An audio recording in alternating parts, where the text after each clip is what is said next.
Certain elements from decades past have faded into history, leaving behind only our memories. Many of these things once defined the fabric of everyday life, so it's pretty hard to believe that they have come and now gone. Today, we'll be looking back at 12 things from each past decade, from the 1950s through the 1990s, that are now sadly gone forever.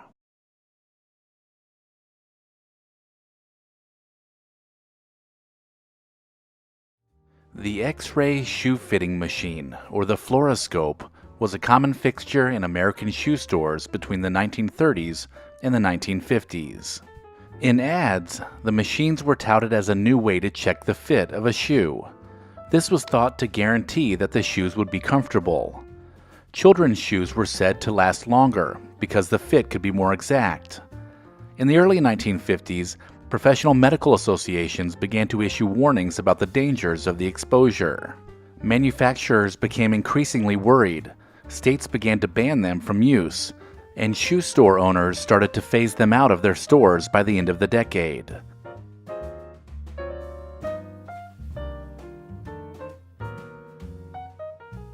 Washing machines were a luxury in homes during the 1950s.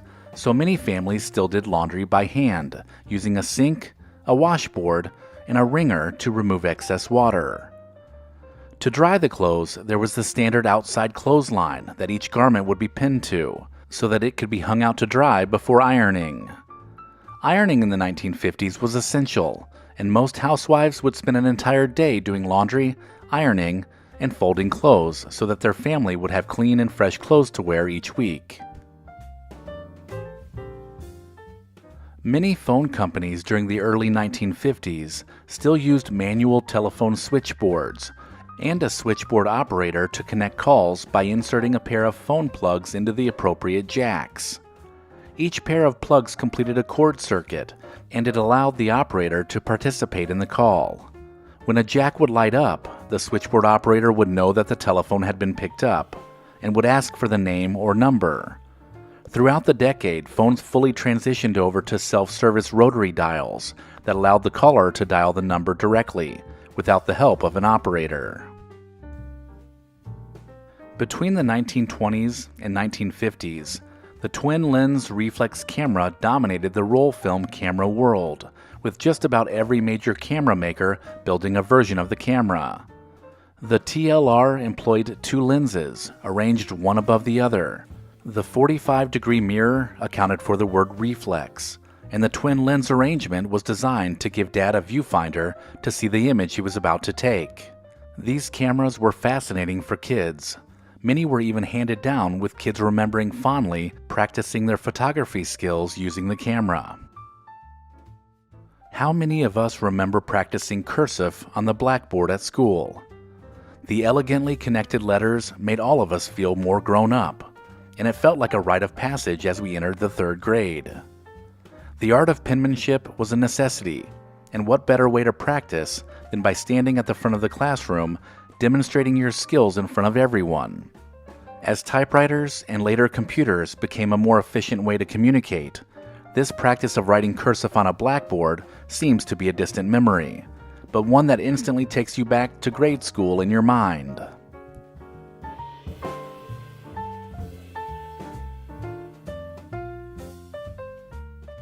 The iconic soda fountain is a classic symbol of the 1950s.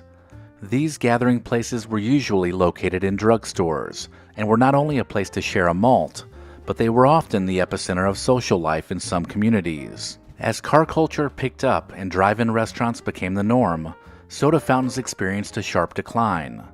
Not only was fast food a factor in soda fountains disappearing, but soda also became widely available to pick up at a grocery store. Even though soda fountains didn't survive past the 1950s, they still conjure up some powerful memories.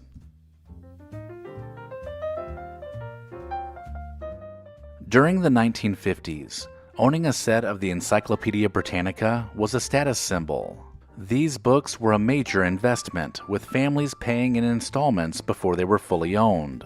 For kids growing up in the 1950s, it seemed you could find the answer to everything within the pages of this dense library of information.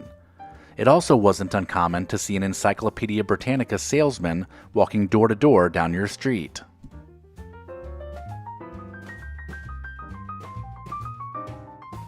The 1950s may have been when your family first got a brand new television, but this new form of entertainment was limited by networks that provided programming and the ability to receive a television signal. To help with this, TVs needed an antenna, and to amplify a weak reception, many dads would wrap their bunny ears with some tinfoil and slowly adjust them until the picture could be seen. During the middle of the 20th century, college students would often participate in pranks on campus. One of these popular pranks was called a panty raid, which saw a group of college males invading the dorms or sororities of female students. Panties and other intimate apparel were sought as trophies, proof that the guys had momentarily crossed the forbidden territory of a co-ed's bedroom. Soon, the changing attitudes about sex and rule changes on college campuses led to the end of the panty raid as an organized activity. For young people, trying silly challenges has been around forever. Phone booth stuffing was definitely a brief fad during the late 1950s. Legend has it that a group of 25 South African students managed to cram themselves into a single phone booth, and as word of this spread across the country, young Americans couldn't help but try it. Rules for the challenge varied, with some requiring everyone to be totally inside the booth, while others allowed legs and arms to stick out. It was a bonus if someone could also complete a phone call while everyone was piled in. Within a year, the trend of phone booth stuffing lost its momentum and faded away. The 1950s became synonymous with the rise of classic cars, but it was also the last decade that new cars were sold without seatbelts. As injuries and deaths from car accidents increased, seatbelts were tested as a way to make cars safer. But in the 1950s, drivers had nothing strapping them into the front seat, which added to the freedom that they felt as they cruised down the road with the wind in their hair.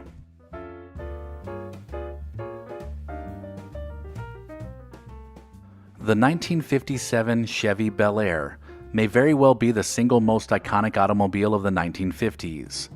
The Bel Air was transformed in 1957 into one of the most gorgeous roadsters around. Some referred to this car as the poor man's Cadillac, but not even a Cadillac could rival this one-of-a-kind car. The popularity of the car has made it a highly sought-after classic car that is frequently used in movies, television, and music. The 1957 Chevy Bel Air remains, to this day, an automotive icon.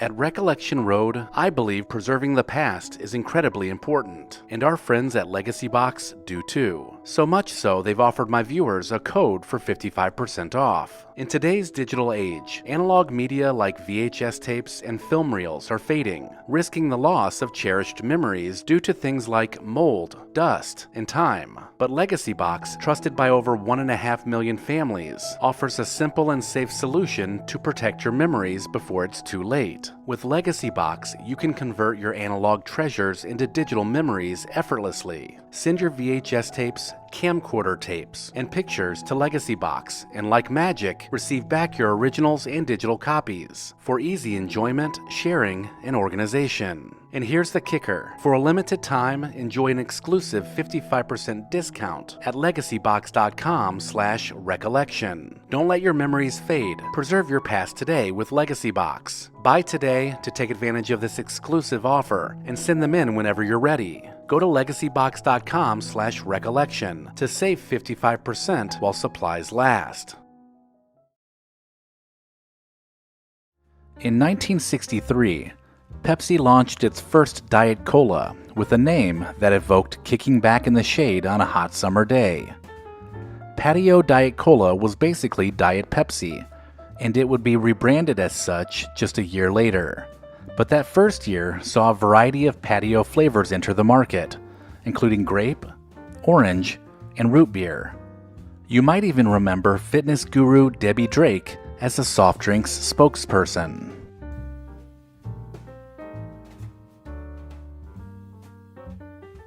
Fizzies were tablets that were developed in the late 1950s that would add instant carbonation and fruit flavor to a glass of water. The Emerson Drug Company sold the sugar-free flavored tablets to wide public appeal, and by 1968, the product was even outselling Kool-Aid.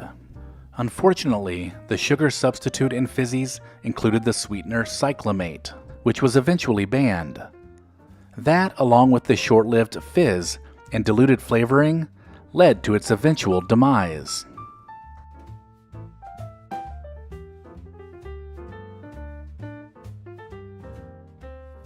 Mercurochrome, a dark pink over-the-counter antiseptic, was used on just about every cut and scrape during the 1960s. It stung, it smelled funny, and it stained everything. It also happened to be in just about every medicine cabinet in the US, until the FDA figured out that drugs containing mercury could be harmful to us. Kids who grew up in 1960s America will undoubtedly remember Uncle Milton's ant farm. The ant farm was heavily promoted in comics and magazines, and went on to sell 20 million farms to kids across the country. After purchasing an ant farm, you also had to mail a request for a shipment of 25 ants, which would arrive in a vial a few weeks later. Although the ant farms are still being sold today, it was the ant farm craze in the 1960s that caused them to hit their peak. Hanging out at the local candy store may have been your first taste of freedom and your first experience with spending money. You could go with the change from your piggy bank and buy all the sweets your mom didn't allow you to eat at home. These stores range from novelty shops and pharmacies to five-and-dime stores. Kids often went in packs after school, and no one worried too much where you'd been as long as you didn't spoil your appetite.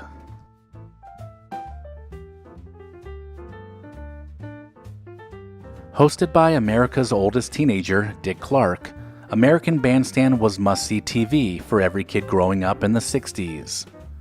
Not only did the show help us discover new artists like Smokey Robinson, Stevie Wonder, Sonny and Cher, and Tina Turner, but it also taught us hot dance crazes like the locomotion and the mashed potato.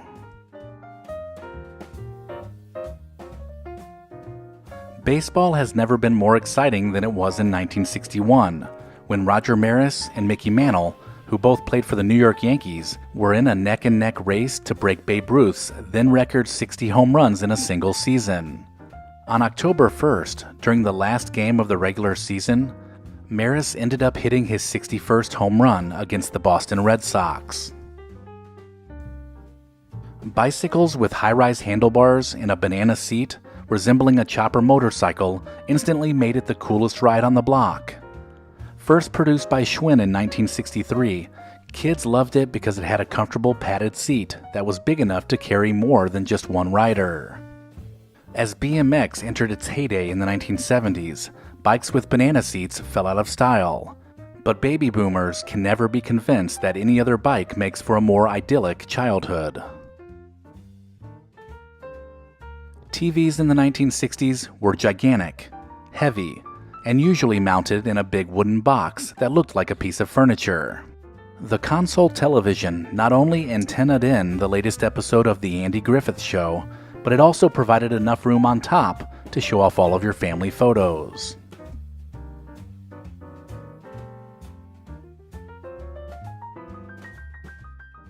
During the 1960s, expectant mothers across the United States would commonly be seen smoking. At the time, no one really understood the damage that could occur from smoking cigarettes while pregnant. The doctor-endorsed advertisements, along with a lack of research on the topic, had mothers everywhere thinking it was completely fine. But it would later be found to increase miscarriages and contribute to other problems like low birth weight.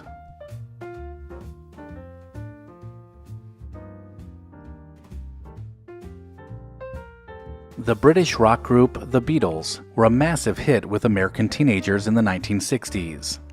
By 1964, when they landed in America, the Beatles were greeted by more than 3,000 crazed fans at the airport before they were whisked away to prepare for their appearance on The Ed Sullivan Show.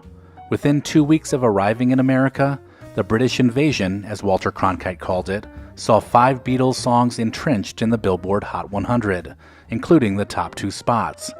And their televised performances had broken all ratings records, making them international superstars.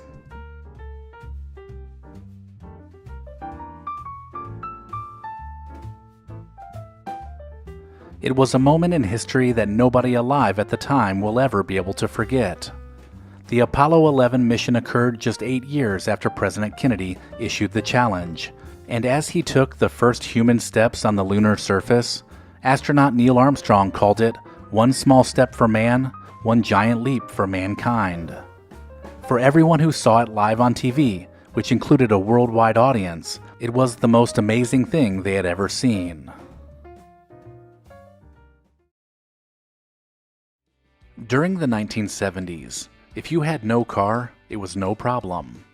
All you had to do was stick out your thumb and wait for a kind stranger to pull over and offer you a ride. For a free spirit, hitchhiking may have been the best option when your own 2 feet couldn't get you there. Since the 1970s, hitchhiking has been declining for a number of reasons, with safety being at the top of the list. Movies like the Texas Chainsaw Massacre and real-life crime stories that occurred during the 70s had people looking for other ways to get around.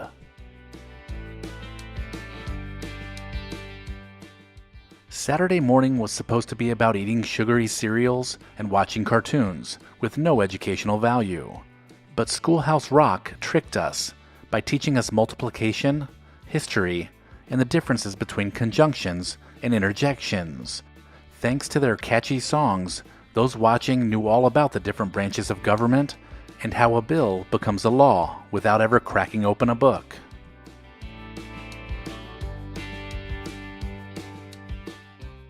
Everything about the strange case of Patty Hearst, the granddaughter of publishing titan William Randolph Hearst, was like something out of a Hollywood movie, and many of us couldn't get enough. It started with her 1974 kidnapping, and then, even more shockingly, her new identity as Tanya joining forces with her captors to rob banks around San Francisco. As it played out on TV, it had all of us wondering, is this really happening?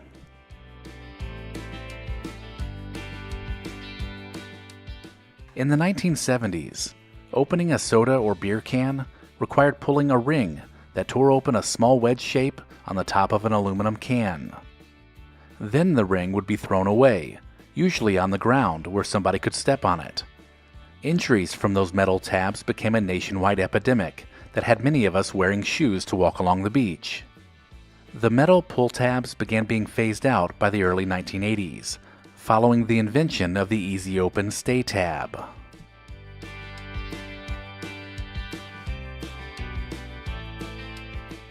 Television programming during the 1970s wasn't available around the clock. At some point during the night, stations would sign off and use a test pattern graphic to signify they were off air. Occasionally they might use something more patriotic, like the American flag, but generally that was the only viewing option for late-night viewers until around 6 a.m. Men and women in the 1970s were big on tight-fitting shirts, but more importantly, it had to have the largest and floppiest collars possible. These collars were double the size of a standard collar, and were often accompanied by an exposed hairy chest.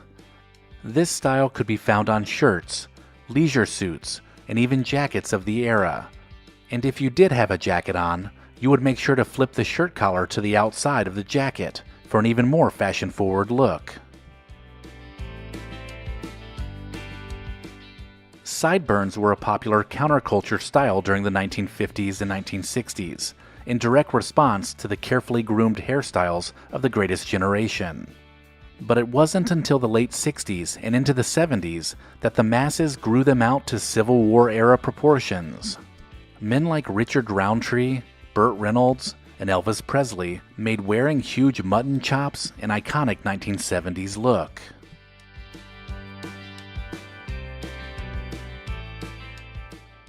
Much like wallpaper from the 1970s, upholstery tended to be big, bright, and bold. Sofas during this decade were busy with floral patterns that used browns, oranges, and greens in every shade. These eye-catching living room centerpieces were in nearly every home of the day, and fit right in with the wood paneling and shag carpet to give the room that classic 1970s feel.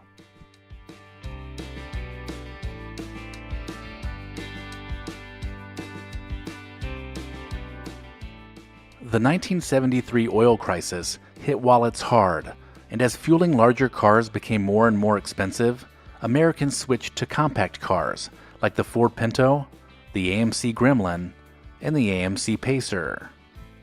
Despite getting better gas mileage, all three cars were terribly ugly. Luckily, it didn't take the car makers long to realize their mistakes, and all three vehicles stopped production by 1980.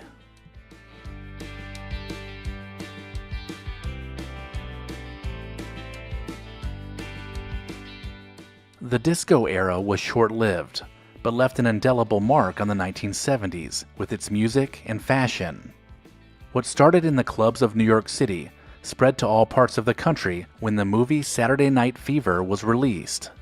The film brought disco to the masses and had many singing catchy tunes by ABBA, Donna Summer, The Village People, and the Bee Gees.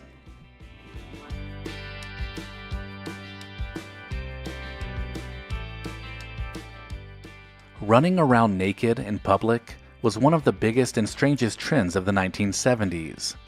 The attention-grabbing behavior swept across America, especially during sporting events and on college campuses, and really peaked by the mid-70s.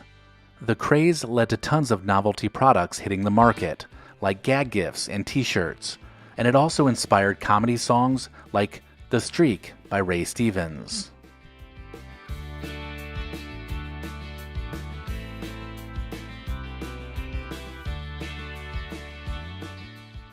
During the 70s, when neighbors went on vacation, there was a good chance that when they got home, you would be invited over to sit in the living room as they loaded slides into a carousel projector and then clicked through pictures of their entire trip.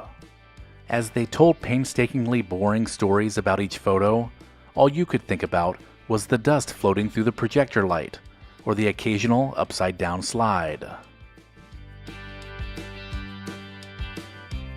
If you've stuck around this long, don't worry, there's still more. But I wanted to let you know that we've got some retro merchandise available too. Just click the link in the description to head over to the store.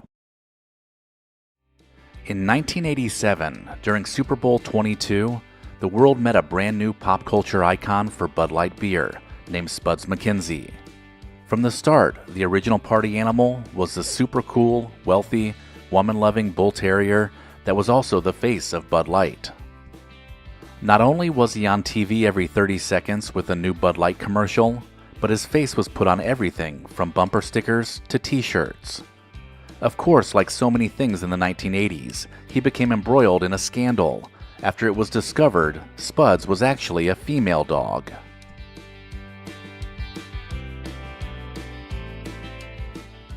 When President Ronald Reagan took office in 1981, he declared a war on drugs.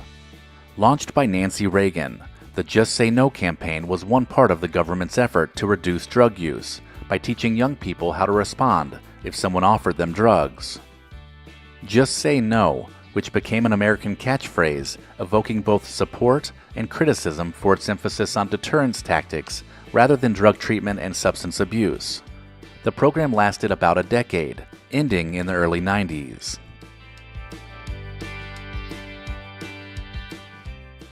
The mullet was a hairstyle worn by both men and women, and was one of the most popular ways to cut your hair in the 1980s. Celebrities like Rob Lowe, Patrick Swayze, and Andre Agassi, among many others, loved the business in the front and party in the back look. At the time, this haircut was pure cool, completing a Teen Rebel's iconic look. Staying organized at school in the 1980s was easy, with the help of the Trapper Keeper. These ultra-cool Velcro binders had everything built into it, like folders, a clipboard, and a pencil bag. It also featured assorted works of art on the cover that made it feel customized to you. Every kid either had one or wanted one, but they fizzled out because the bulky plastic, the thick folders, and the 1-inch rings just didn't hold enough schoolwork, so they were traded in for larger binders. Who doesn't remember the bowls of potpourri that were in nearly every household in the 1980s? There were usually multiple potpourri dishes around the house, and for good reason. It smelled great and created a way to colorfully decorate any table. The dried fruits, flower petals, and nuts that made up potpourri were scented with a variety of fragrances, which predated the assortment of air fresheners, sprays, and diffusers that are popular today. Not to mention, this was the go-to present for mom on any occasion. Nylon in the 1980s became a popular material for making tight-fitting pants that were used for breakdancing. These parachute or flight pants were manufactured by many companies, but Bugle Boy may have been the most well-known. The slim-fitting parachute pants of the mid-80s gave way to a more loose and baggy style made for doing the Running Man dance, just like MC Hammer.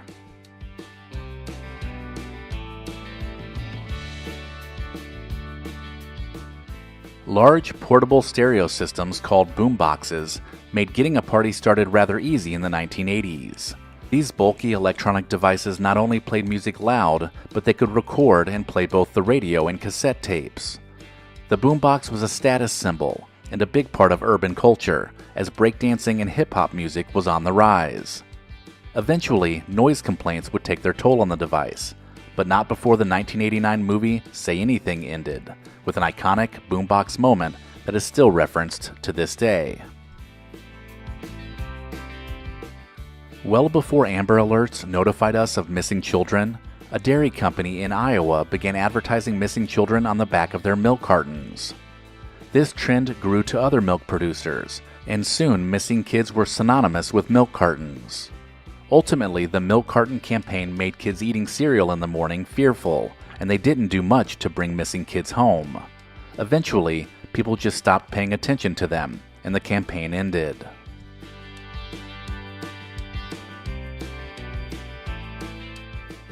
One of the promotions that made Kmart, well, Kmart, was their blue light special. The blue police-style light that would alert shoppers of a great deal made the phrase "Attention Kmart shoppers" a part of the pop culture lexicon. These blue light specials were being announced at a time in the 80s when Kmart was at the top of the discount store game, but would be discontinued once Walmart surpassed them in sales.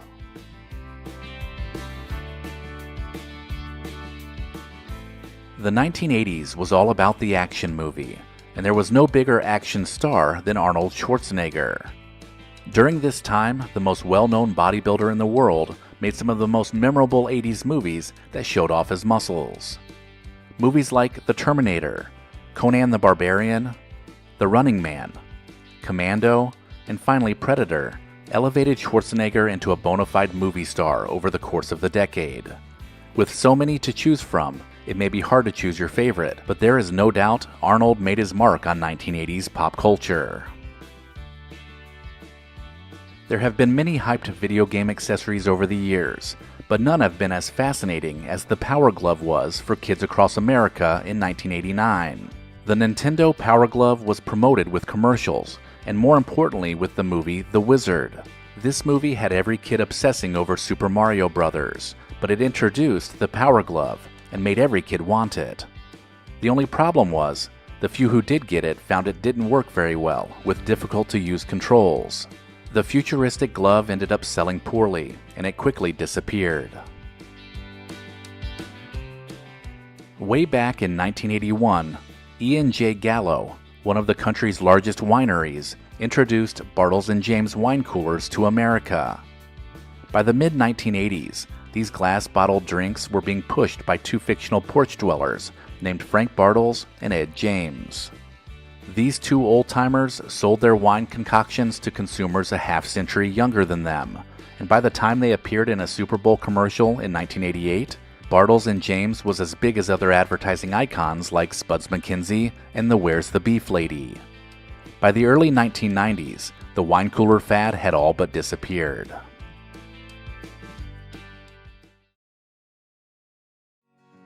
By the early 1990s, almost every household across the country owned a VCR, and with that came loads and loads of VHS tapes. The 1990s was a popular time for this technology, with movie rental shops popping up and renting us the popular VHS movies of the day. The timing couldn't have been more perfect. With so many great movies coming out, the VHS tape was in its heyday. Fast forwarding through the previews and making sure to rewind the tapes were second nature, and it was all part of the experience of watching these classic relics. Although VHS lasted well into the 90s, the high-resolution DVD would overtake the market by the end of the decade.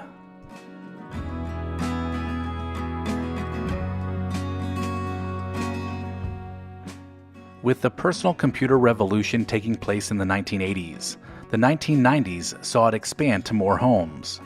So having a way to store computer information in a portable format was essential. The floppy disk solved this problem, and every computer could be found with a large case of these 3.5-inch disks sitting beside it. Some of the floppy disks may have been software you purchased for your new computer, while others may have been used to save old word processor files. Whatever the case, these floppy disks made it easier for us to transfer little bits of data from one computer to another, but they would soon be replaced by CDs that could hold a lot more information. If there was a sound that takes you right back to the mid-1990s, it would be the telephone dial-up modem noise of connecting to the internet. AOL was the most popular way to connect to the web at the time, so this sound, along with the "You've Got Mail" notification, was what many of us heard when we logged onto the internet. This familiar sound also meant that the phone line was busy, so you'd have to let the entire house know you were online so they wouldn't pick up the phone.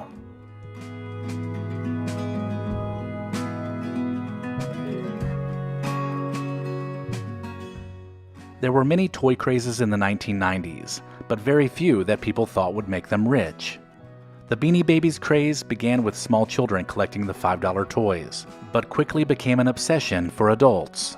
The demand for certain Thai Beanie Babies saw them selling for thousands of dollars and made the hunt to find them all that much more fun. McDonald's even got in on the Beanie Baby game, issuing a line of Happy Meal toys called Teeny Beanies that sold for $2. Many people across the country invested a lot of money into their Beanie Baby collections, hoping it would pay off. But by the end of the decade, Beanie Babies were being sold 3 for $10 and were available in dollar stores nationwide. In the 90s, you may have carried around a little device called a pager clipped to your waistband.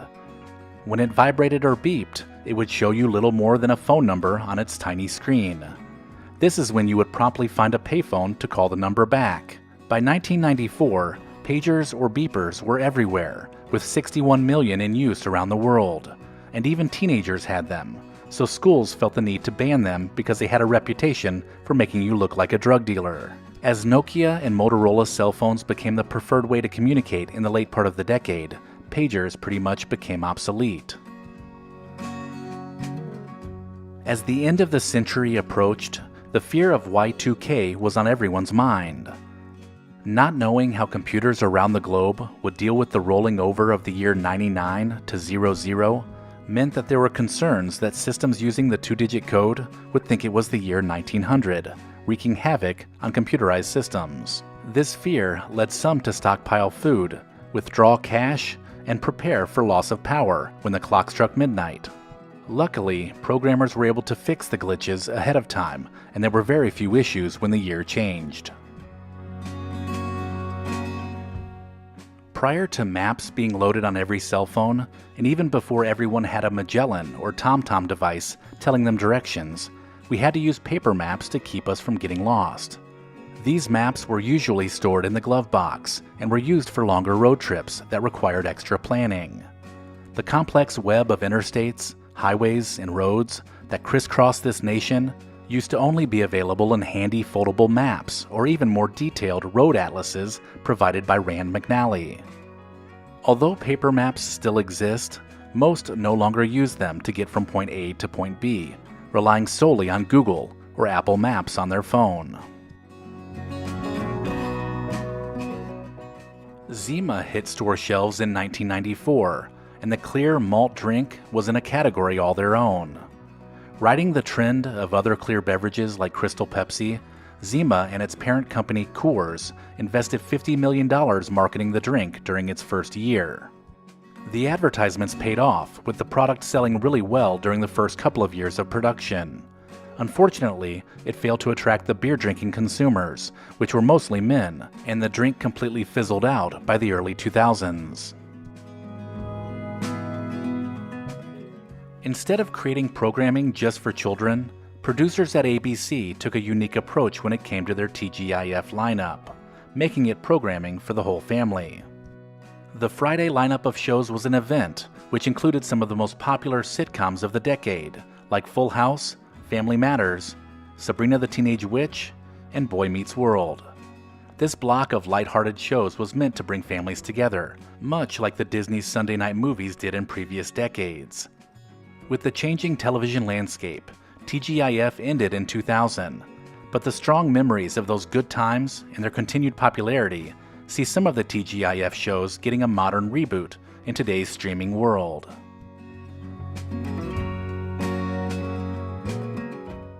If you were to think of one trial that captivated the country in the 1990s, there is no doubt the O.J. Simpson trial would be at the top of the list. This made-for-television type crime and eventual trial was covered for nearly 2 years, from the moment Nicole Brown Simpson and Ronald Goldman were discovered dead on the front steps of Recondo. The ensuing arrest and prosecution of O.J. Simpson had viewers glued to their TVs to find out if he was guilty. For most people, the evidence clearly pointed to O.J. as the killer, but on October 3, 1995, he was acquitted of the crime and walked free.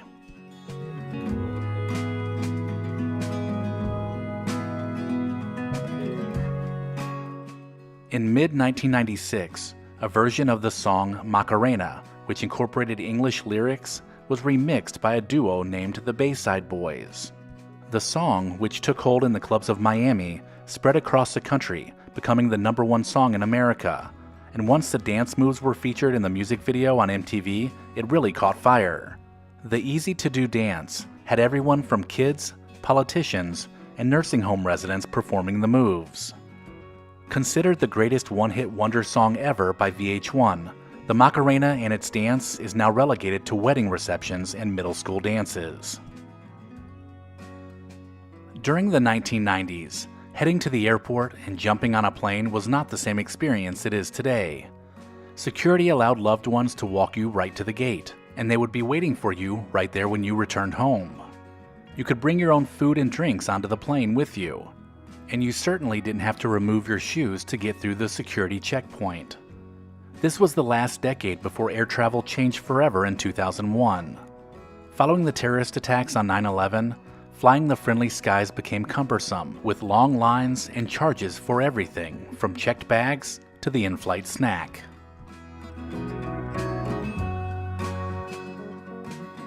Thank you to our loyal Patreon supporters listed here. Visit patreon.com/recollectionroad to join the club. As always, thank you so much for watching.